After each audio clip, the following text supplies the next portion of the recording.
Hello mayam, ngasidi mushroom oina tawre matum dawi mushroom asangbi khogi chese lakpada silung lagi pubirakpa aduni ngasi thongge tawri matum dawa mushroom sigi masa ga singi aduga asangbi gi sina sita laira sing ado di masi hojik asise mathak mata magi amuba yaw khara amu pai besi ata taruga ising asaba tawraga chabtokse do ko hojik asai mushroom do sambagi namakta ata khara hapsalaga magi amuba se ko ngabra ka tawre ado ising lumbu saba ising da hojik mushroom se na chamse asai asang do mushroom do na sida leire asiana chabase samsam matongda hoi khana sida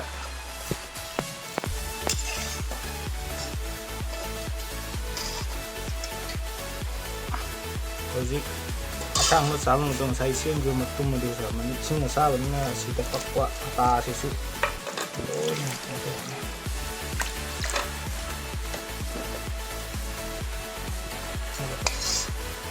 sakhre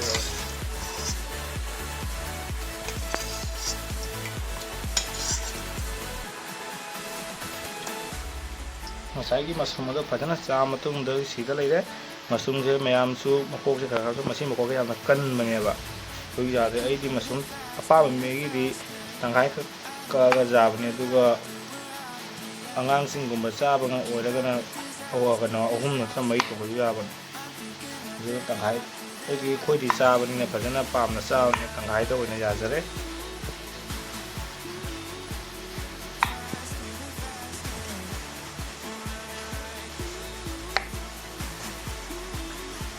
mayam hojik mai thara matung da cooker si thangkat le ngosi cooker si saba ngai hojik cooker si sara matung da thao si cooker si haijale thao si phajana sara matung da 5 spoon kha thao thadare morok ati morok khang kha thadare de kesapul si kha thadare tilo si thadare kilo thada dum thada na makaya nga low flame na atang khalo ji kilo si golden brown hobo ate khali mai machu si or ko tani jara to be kilo wasi na khara transfer or tani jana masi thada rakhe jana kha thada ram o la he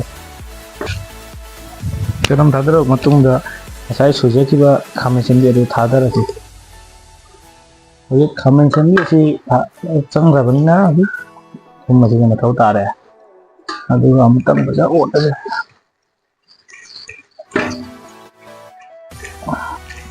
hoi khamen sembi si khatang machu on ma phau ba tang ha tham ase hoi na ajana mira ra matung da asida ji apasi moroi mara jira morok asu machu bhajana bagi da jumda su bakaraga ai machu su se khatang la hape de gantang pale ni la ni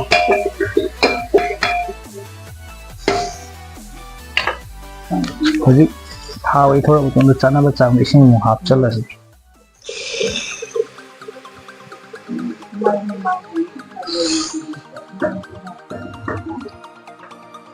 hojik medium flame da hojik siti ani ko na pira si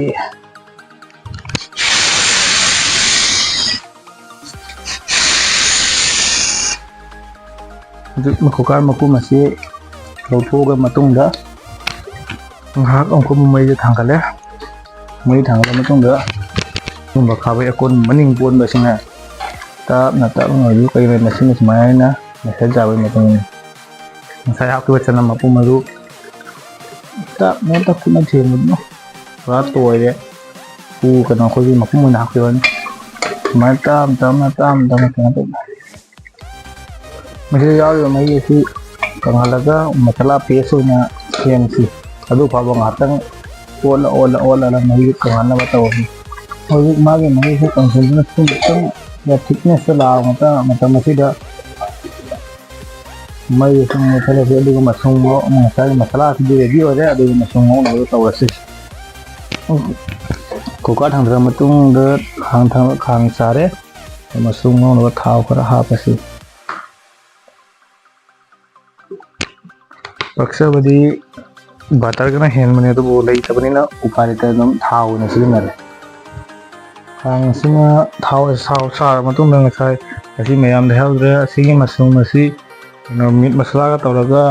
minute 10-15 ꯐꯖꯅ ꯃꯦꯔꯤꯅꯦꯁꯟ ꯇꯧꯔꯒ ꯊꯝꯃꯕꯅꯤ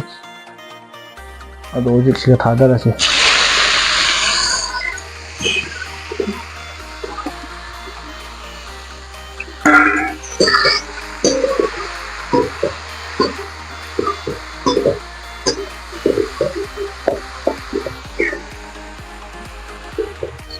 ꯃꯌꯥꯝ ꯃꯁꯔꯨꯝ ꯑꯁꯤꯁꯨ ꯂꯣ flame medium ꯐ꯭ꯂꯦꯝꯗ minute 2-3 ꯃꯨꯛꯇ ꯉꯧꯕꯤꯁꯤ ꯑꯗꯨꯒ ꯂꯣꯏꯅꯅ ꯁꯤꯗ ꯃꯣꯔꯣꯛ ꯑꯇꯦꯛꯄ 3-4 ꯈꯛꯀ ꯑꯗꯒꯤ ꯁꯤꯡ ꯈꯔꯒ ꯊꯥꯗꯔꯁꯤ ꯍꯧꯖꯤꯛ ꯃꯁꯔꯨꯝ ꯑꯁꯤ ꯀꯪꯉꯦ ꯑꯗꯨꯅ ꯊꯥꯡꯗꯔꯁꯤ ꯑꯗꯨꯒ ꯉꯁꯥꯏ ꯃꯁꯥꯂꯥꯗꯨ ꯍꯥꯞꯀꯠꯂꯁꯤ ꯍꯧꯖꯤꯛ ꯉꯁꯥꯏꯒꯤ ꯃꯁꯥꯂꯥ ꯑꯗꯨ ꯈꯤꯇꯪ ꯁꯥꯍꯜꯂ ꯃꯇꯨꯡꯗ ꯉꯁꯥꯏ ꯉꯧꯈꯤꯕ ꯃꯁꯔꯨꯝ ꯑꯗꯨꯁꯨ ꯀꯨꯀꯔ ꯑꯁꯤꯗ ꯍꯥꯞꯆꯜꯂꯁꯤ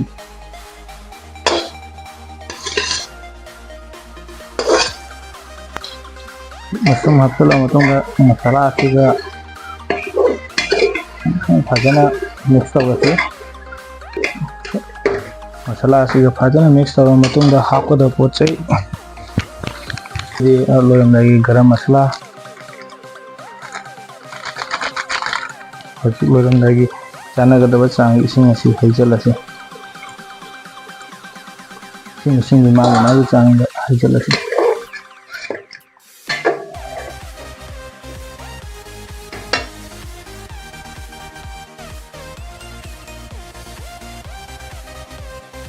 ꯃꯁꯤ ꯈꯨꯝꯖꯤꯜꯂꯁꯤ ꯑꯗꯨꯒ ꯃꯤꯗꯤꯌꯝ ꯐ꯭ꯂꯦꯝꯗ ꯁꯤꯇꯤ 2 ꯈꯛ ꯑꯣꯏꯅ ꯄꯤꯔꯁꯤ ꯍꯧꯖꯤꯛ ꯉꯁꯥꯏꯒꯤ ꯁꯤꯇꯤ ꯀꯥꯝꯕ ꯃꯇꯨꯡꯗ ꯂꯩꯔꯤꯕ ꯐꯤꯕꯝ ꯑꯁꯤ ꯏꯟꯖꯥꯡ ꯑꯁꯤ ꯂꯩꯔꯤꯕ ꯐꯤꯕꯝ ꯑꯁꯤ ꯑꯁꯤꯅꯤ ꯃꯍꯤꯁꯤ ꯆꯞ ꯆꯥꯅ ꯊꯤꯛ ꯑꯣꯏꯔꯦ ꯏꯟꯖꯥꯡꯒꯤ ꯃꯆꯨꯁꯨ ꯐꯖꯔꯦ